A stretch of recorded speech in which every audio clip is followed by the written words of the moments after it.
ओम सजात्म स्वरूप परम गुरु शुद्ध चैतन्य स्वामी नमः। जी स्वरूप समझाविना पाम्यो दुख समझाव्यो ते पद नमो श्री सद्गुरु भगवान। वर्तमान काल में मोक्ष मार्ग बहुलो विचारवा आत्मार्थीने भाग्यो अत्र अज्ञो।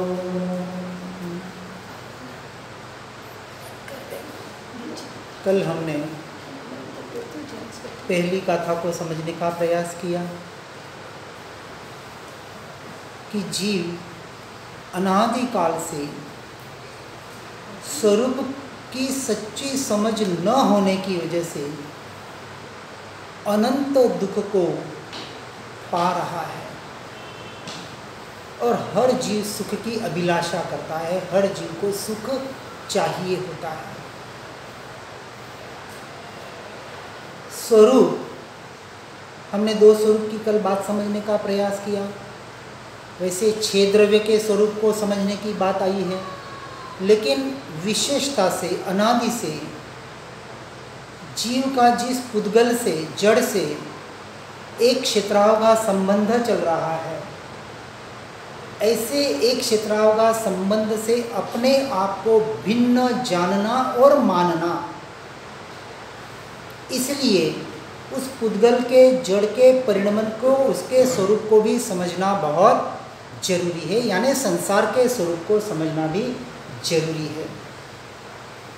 क्योंकि जब तक संसार की असारता को, नश्वरता को, क्षणभंगुरता का एहसास जीव को नहीं होगा, तब तक जीव उतनी दृढ़ता से अपने स्वरूप की तरफ नहीं बढ़ पाएगा। इसलिए दोनों के स्वरूप को समझने का हमने कल प्रयास किया था। अब सीधी सी बात है, जिसे अनंत शाश्वत सुख चाहिए उसको इन दोनों के स्वरूप को समझना पड़ेगा। दोनों के स्वरूप को समझकर उसका भेद ज्ञान करना पड़ेगा। जो मैं और मेरा नहीं है वहाँ से दृष्टि हटाकर जो मैं और मेरा है उसमें दृष्टि करने का पुरुषार्थ करना पड़ेगा। मैं स्वयं सुख स्वरूप हूँ, अब सुख ढूंढने कहाँ जाऊँ? जब निश्चय का लक्ष्य हो जाता है तो व्यवहार अपने आप गौण होते चला जाता है। अब यहाँ आगे कहा समझाव्युते पद नमो, जिन्होंने इस पद को समझाया। किन्होंने समझाया? तो कहा श्री सद्गुरु भगवान, ऐसे पद को मैं नमन करता हूँ। स्थूल दृष्टि से देखेंगे, जैसे यहाँ भी कहा है कि ऐसे सद्गुरु भगवान को मैं नमस्कार करता हूँ, लेकिन थोड़ा हम और अर्थ भी इसको समझने का प्रयास कर सकते हैं अपेक्षा से। क्योंकि पद हम त्रिपदी कहते हैं, जैसे उत्पाद वेद रूह को भी त्रिपदी कहा जाता है, दर्शन ज्ञान चरित्र रत्नत्रय को भी त्रिपदी कहा जाता है। यहाँ हम 3 तत्व की बात करेंगे, देव तत्व, गुरु तत्व और शास्त्र तत्व। अब इस 3 अर्थ में इन तीनों को भी घटित किया जा सकता है। कैसे? श्री, श्री का मतलब होता है सरस्वती, यानी जिनवाणी माता। तो श्री कह के जिनवाणी माता को कहा कि यह जिनवाणी माता का जो ये शास्त्र का जो पद है, इसको मैंने नमन किया क्योंकि इसने मुझे समझाया। तो एक माध्यम है ना शास्त्र भी। फिर दूसरा माध्यम बताया सद्गुरु, और तीसरा माध्यम बताया भगवान। तो देव गुरु शास्त्र इन तीनों पद को भी यहाँ नमन करने का प्रयास किया गया है। एक अपेक्षा से इस अर्थ को भी हम ग्रहण कर सकते हैं। अपेक्षा से अपनी अपनी, इसमें कोई सम्यक दर्शन में कोई बाधा नहीं आएगी इससे, आप जो भी। लेकिन जब मैं प्रणाम करता हूँ, वंदन करता हूँ, तब मैं इन तीनों को यहाँ, इन तीन पद को वंदन करता हूँ, देव गुरु और शास्त्र को, जिनके माध्यम से परंपरा से ये वाणी, ये वचन मुझ तक, हम तक पहुँचे हैं। ऐसे तीनों पद को समझाव्युते पद नमो श्री सद्गुरु भगवान देव गुरु शास्त्र को यहाँ वंदन किया गया है। ऐसे स्वरूप को जिसने समझाया, अर्थात भविष्य काल में उत्पन्न होने योग्य जिन अनंत दुखों को मैं प्राप्त करता, उनका जिसने मूल छेद कराया, अब इनके माध्यम से, यानी सम्यक दर्शन जो दुख के मूल का नाश कराने वाला है, ऐसे सम्यक दर्शन की प्राप्ति जिससे भी होती है, वो हमारे लिए वंदनीय और पूजनीय है। अब यहाँ थोड़ी एक बात वापस, वंदनीय और पूजनीय शब्द आए तो उसको समझना है। पंच परमेष्ठी के अलावा शास्त्रों के हिसाब से कोई भी पूजनीय नहीं है। पूजनीय कौन है? पंच परमेष्ठी में जिनका स्थान है वो पूजनीय है। यानी छठे गुणस्थानक से ऊपर वाले, भावलिंगी मुनि के ऊपर वाले जो जिनकी दशा है वो पूजनीय हैं, और चौथे गुणस्थानक से ऊपर जो लेने ऊपर वाले हैं वो हमारे लिए आदरणीय और वंदनीय 100% है। उनके मार्ग के अनुसार हमें चलना है, क्योंकि जब हम ज्ञानी पुरुषों की दशा देखते हैं तो ज्ञानी पुरुषों की चौथे पांचवें गुणस्थानक में बाहर की दशा सबकी अलग अलग हो सकती है। अब भरत चक्रवर्ती की दशा देखेंगे, युद्ध करने गए। श्रेणिक राजा की दशा देखेंगे, राज्य चलाते थे। पंडित टोडरमल जी की दशा देखेंगे, वो उनका जो भी वेश था वो पहनते थे। कांजी स्वामी की दशा देखेंगे तो उनका वो जो वस्त्र था वो उन्होंने रखा था। श्रीमद जी के वेश को देखेंगे तो उनके, तो बाहर की जो अवस्था है, हर ज्ञानी पुरुष की अलग अलग अवस्था हो सकती है। लेकिन आंतरिक दशा जो है, अब इसमें हम, अब बात आई है, अब दूसरी गाथा में जो बताया कि इस वर्तमान काल में मोक्ष मार्ग का बहुत लोप हो गया है। उस मोक्ष मार्ग को आत्मार्थी के विचार करने के लिए गुरु शिष्य के संवाद के रूप में यहाँ स्पष्ट कहते हैं। आत्मार्थी को विचारवा आत्मार्थी ने कि हे जीव, यहाँ प्रश्न और उत्तर के माध्यम से गुरु शिष्य के प्रश्न भी स्वयं ने किए हैं और उत्तर भी स्वयं में दिए। ये इन 6 पद के माध्यम से आत्मा है, नित्य है, करता है, भोगता है, मोक्ष है और मोक्ष का उपाय है। इन 6 पदों में 6 दर्शन को लेके प्रश्नोत्तर के माध्यम से समझाने का इस आत्मसिद्धि शास्त्र में प्रयास किया गया है। अब जिस बात को यहाँ कहने का प्रयास किया जाता है कि जिस देवगुरु शास्त्र की हम बात कर रहे हैं, वहाँ तक पूजनीय और वंदनीय की बात हमारी चल रही थी। तो बाहर की अवस्था हर एक की अलग हो सकती है, लेकिन आंतरिक परिणमन, जैसे 3 मंत्र बताए गए, सजात्म स्वरूप परम गुरु निर्ग्रंथ सर्वज्ञ देव, आत्म भावना भावता जीव लहे केवल ज्ञान रहे। ठीक है, व्यवहार की अपेक्षा से 3 मंत्र है, और 3 मंत्र की बहुत जने मालाएं वगैरह भी गिनते हैं।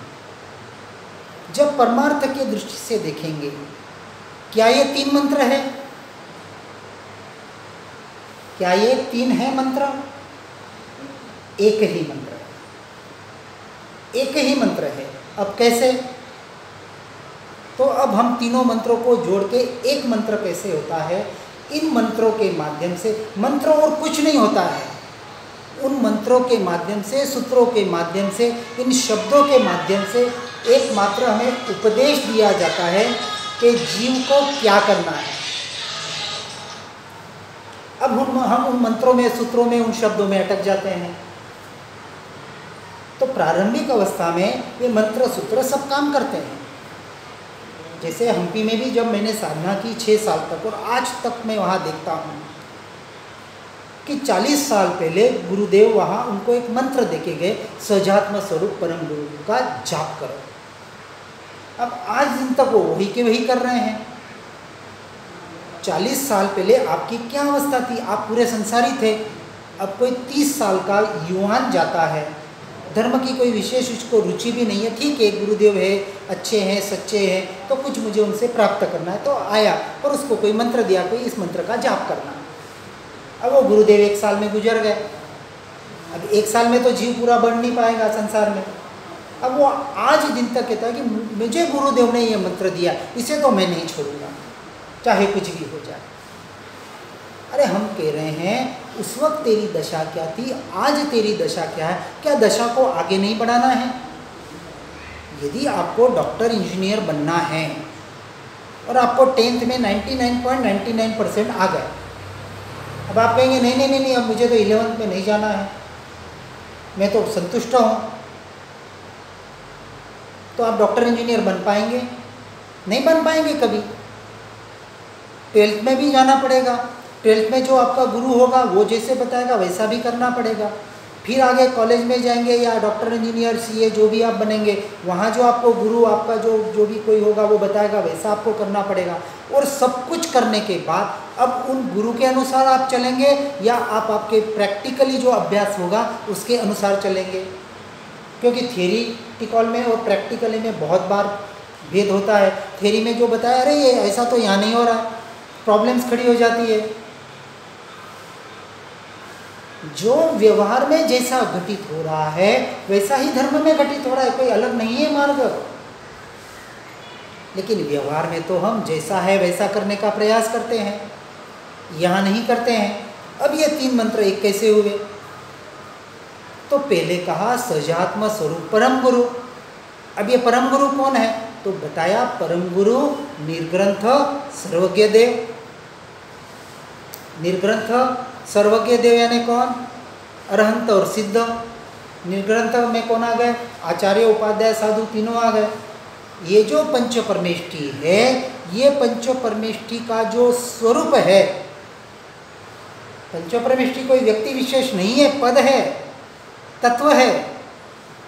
वो तत्व का ये पंच परमेष्टि का जो स्वरूप है, ऐसी जो निर्ग्रंथ दशा है, ग्रंथियों से रहित जो दशा है, ऐसा जो स्वरूप है, ऐसे जो परम गुरु का जैसा सहज आत्मा का स्वरूप है। कहाँ तक पहुँचे? पंच परमेष्टि के जैसे आत्मा का स्वरूप है, जो सहज ऐसा आत्मा का स्वरूप है, वैसा ही स्वरूप किसका है? मेरा भी है ना। मेरा यानी हर जीव का है। लेकिन अब हर जीव का मुझे क्या लेना देना हर जीव से? मुझे तो मुझसे लेना देना है। तो वैसा ही स्वरूप मेरा है, वैसा ही मैं हूँ। ऐसे उस मैं की, ऐसे आत्मा की भावना भाते भाते जीव केवल ज्ञान को पाता है। ये 3 मंत्र के द्वारा बताया। अब क्या इन 3 मंत्रों का सिर्फ माला गिनने से केवल ज्ञान हो जाएगा? इन 3 मंत्रों के द्वारा बताया कि तुम्हें क्या करना है। क्या करना है तो बताया, आत्मा की भावना भाते रहो तो केवल ज्ञान हो जाएगा। अब भाव करो। अभी आगे की स्टेज वो हुई कि अब इसी आत्मा को, अब समझना पंच परमेष्टि की दशा को, निर्ग्रंथ दशा को, ये आत्मा जिन्होंने पा लिया उन्होंने तो पा लिया। अब मुझे पाना है या नहीं पाना है? पाना है या नहीं पाना है? ये सब हम इतनी मेहनत, ये मेहनत है ये, और इस मेहनत से पुरुषार्थ करना है। सुनना, पढ़ना, लिखना मेहनत है, और जो प्रायोगिक लब्धि के द्वारा हम जो करेंगे वो पुरुषार्थ है। तो अभी हम मेहनत क्यों कर रही हैं? सुनना, पढ़ना, इतना संसार से टाइम निकाल के यहाँ आ रहे, बैठ रहे, 30 मिनट भी एक स्थान में बैठ रहे, पाँव दुखते, शरीर की अवस्था क्या है, क्यों कर रहे हैं? पाने के लिए।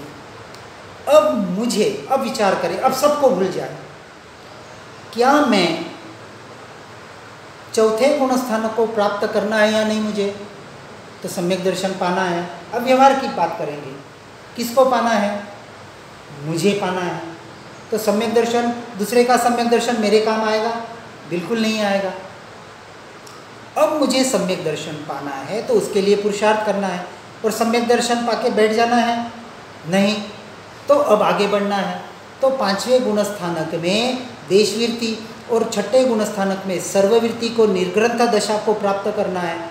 तो ये निर्ग्रंथ की दशा है, जो भावलिंगी मुनि की दशा है, वहाँ तक जो पहुँचे वो पहुँचे। मुझे पहुँचना है कि नहीं? मुझे पहुँचना है ना। तो जब मैं 6ठे गुण स्थानक में पहुँचूंगा तो पंच परमेष्टि में मेरा स्थान आएगा कि नहीं आएगा? मेरा भी तो आएगा ना, जब मैं भावलिंगी मुनि बनूंगा, और मुझे बनना है।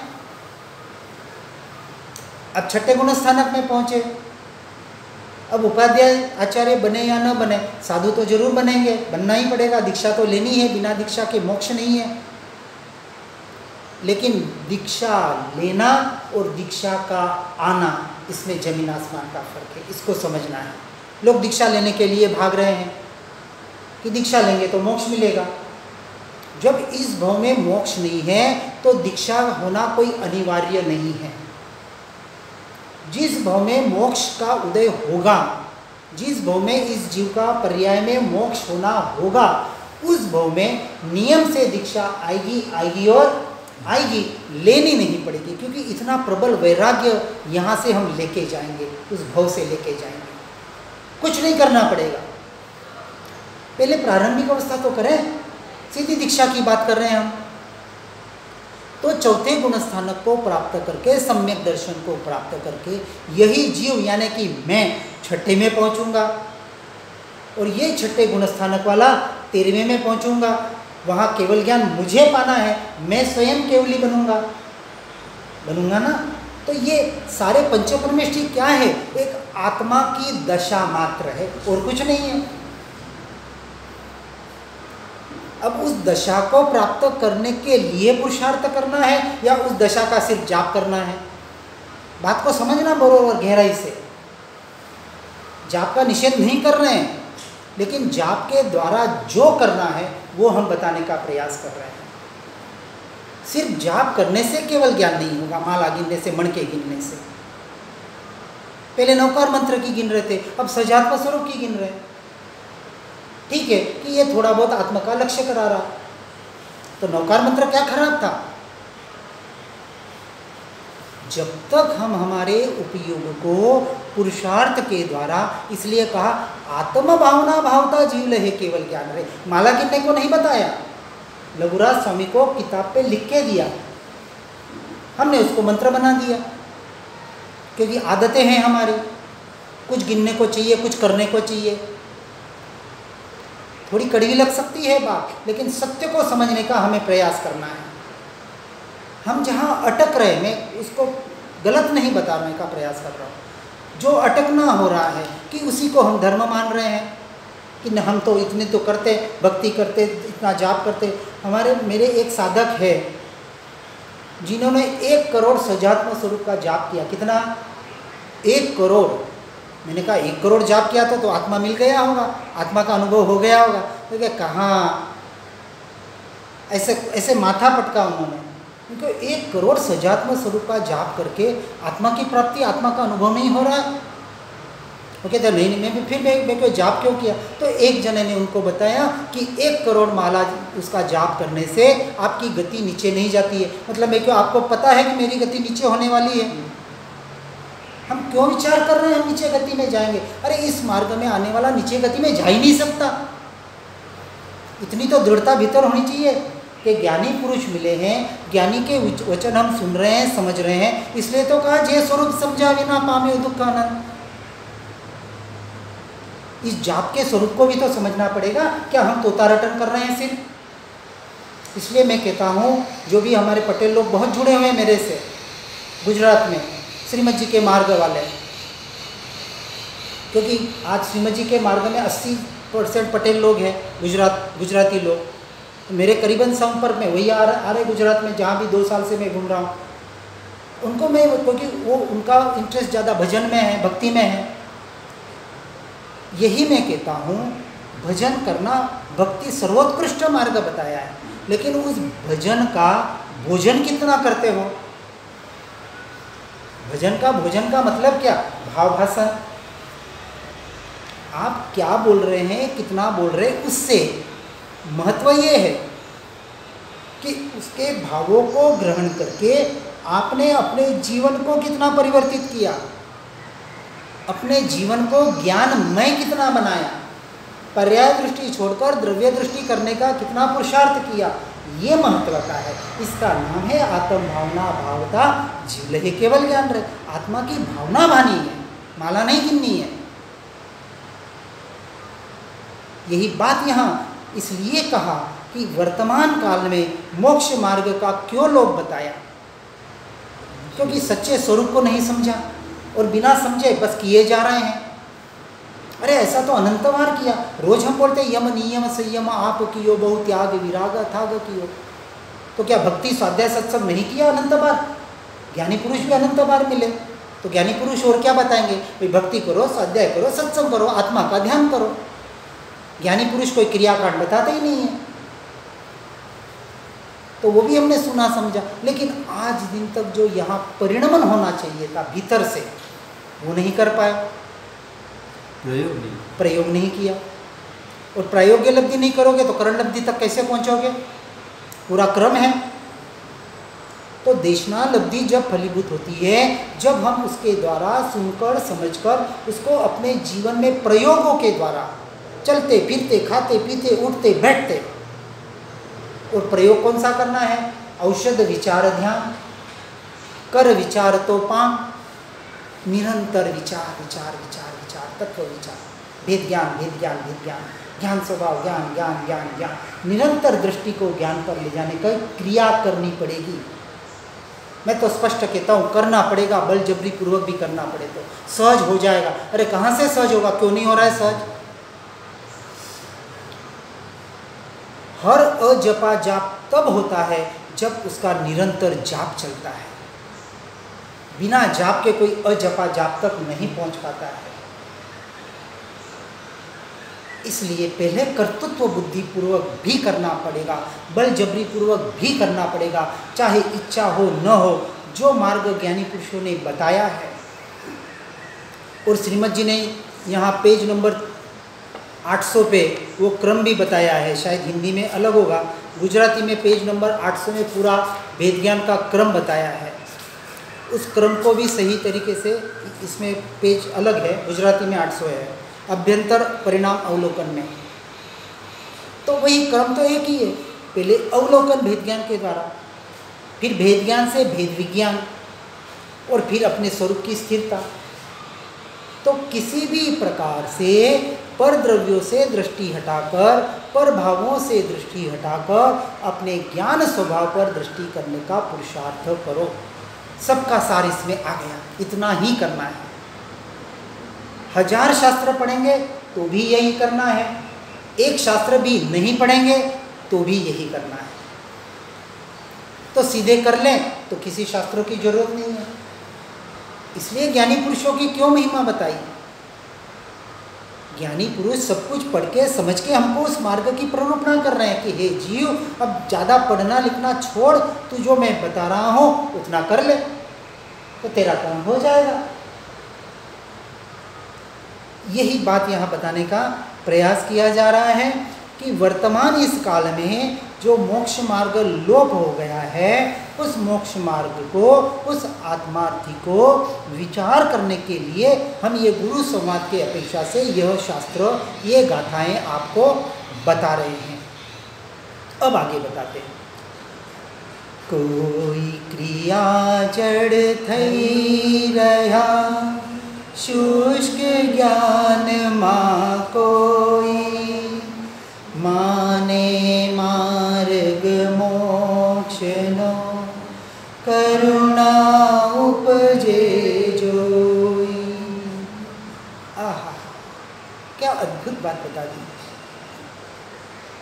आज जो संसार में चल रहा है धर्म के नाम पर, कोई क्रिया से ही चिपके हुए हैं और कोई शुष्क ज्ञान से ही चिपके हुए हैं। इस तरह वे मोक्ष मार्ग मानते हैं, जिसे देखकर हमें दया आती है। क्यों दया आ रही है? क्योंकि जो सत्य सनातन शाश्वत सत्य समझा है यहाँ, और समझने के बाद जब बाहर गई दृष्टि गई और संसार की तरफ देखा, कि ये जीव धर्म के नाम पर भी कहाँ कहाँ भटक रहे हैं, संसार में तो भटक ही रहे हैं। तो ये जो करुणा का भाव बताया, ये करुणा का भाव भी किसे बताया गया? आज हम कहते हैं जीव दया करनी चाहिए, जीवों को बचाना चाहिए। सम्यक दर्शन के पहले सच्ची करुणा भी नहीं है। पहले स्वदया और स्वदया से परदया होती ही होती है। परदया हो उसे स्वदया हो, इसकी कोई गारंटी नहीं है। लेकिन जिसे स्व की दया है, स्व की दया का मतलब स्वरूपानुसंधान की बात हो रही है। अपनी आत्मा पर दया, कौन सी दया? अरे अनादि से अनंत कर्मों का बोझा ये ढोए हुए हैं। अब एक विचार करें, कोई बाहर बैलगाड़ी जा रही है और उसके ऊपर 1 टन 2 टन का बोझा लादा है, तो दया आती है कि नहीं आती है? देखो बैलों पे अत्याचार कर रहा है, बेचारा 500 किलो की जगह उसको 1500 किलो उठवा रहा है, तो करुणा आती है, दया आती है। इस दया को भी सच्ची दया नहीं कहा। वहाँ बोझा लग रहा है उस बैल के ऊपर। यहाँ कर्मों का बोझा लगा कभी? अनादि काल का अनंत कर्मों का बोझा वेटलेस है, वजन तो है नहीं, इसलिए बोझा लगता नहीं है। ऐसा बोझा, ऐसी स्व की दया कितनी बार की, कब की? जब तक स्व की दया नहीं आएगी, पर दया तो अनंत बार कर ली। स्व करुणा बगैर, स्व दया बगैर मोक्ष मार्ग में प्रवेश नहीं है। तो यहाँ जो करुणा आ रही है वो कौन सी करुणा आ रही है? जीव दुखी हो रहे हैं इसलिए नहीं करुणा आ रही है। यहाँ जो करुणा भाव बताया गया है वो ये करुणा भाव आ रहा है कि जीव इस संसार के स्वरूप को न समझकर अपने स्वयं के स्वरूप को भी नहीं समझने की वजह से संसार में भटक रहा है, परिभ्रमण कर रहा है। इसकी दया आ रही है। और क्यों आ रही है? क्योंकि सत्य समझ लिया। जिसने सत्य को समझ लिया है, अनुभव कर लिया है, उसे ही इस लक्ष्य से पर की दया आती है। आनी चाहिए जरूरी नहीं है, आती है।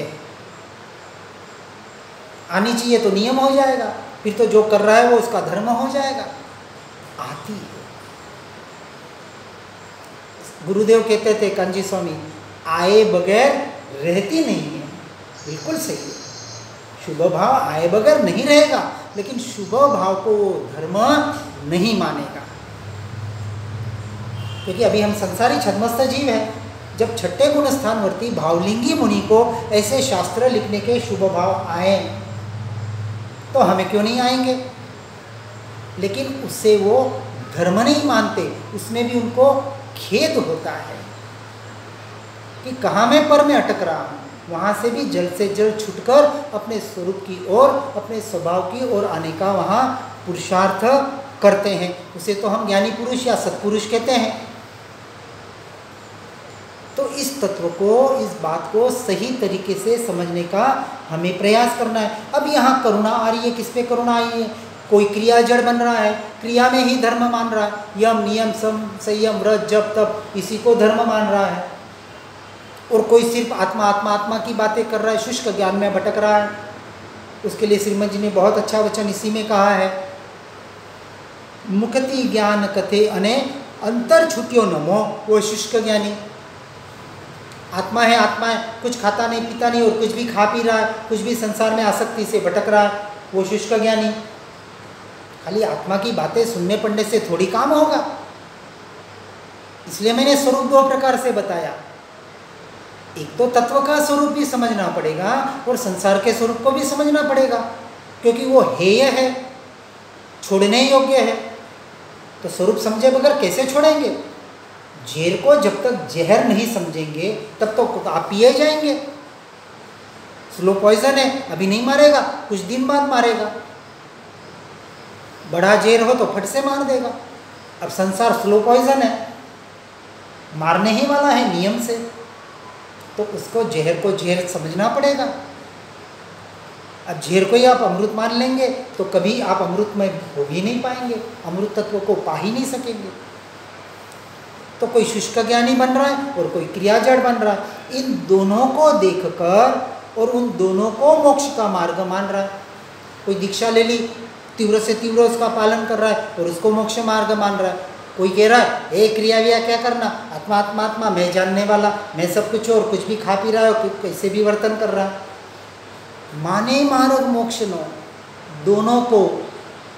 वैसे मोक्ष मार्ग प्रकाशक में और तीसरी परिभाषा बताई, उभयाभासी, व्यवहाराभासी, निश्चयाभासी और उभयाभासी, जो दोनों को भी मोक्ष मार्ग मान रहा है। इसलिए मोक्ष मार्ग प्रकाशक जो मेरे जीवन का, इस देह के जीवन का, इस अध्यात्म क्षेत्र का पहला ग्रंथ है और मुझे तो बहुत उपयोगी बना। उपयोगी तो क्या, just U turn, total U turn करा दिया। कहाँ उस मंदिरों की क्रियाओं में अटका हुआ था, उसी को धर्म मान रहा था। जो भी है अपना अपना उदय है, अपने अपने प्रारब्ध से मिलता है। ऐसे मोक्ष मार्ग को मानने वाले पर, ऐसे ज्ञानी पुरुषों को करुणा आती है। इसलिए मोक्ष मार्ग को भी सही तरीके से समझकर, उसे सत्य स्वरूप को समझकर सत्य पुरुषार्थ करने का निरंतर हर जीव प्रयास करे।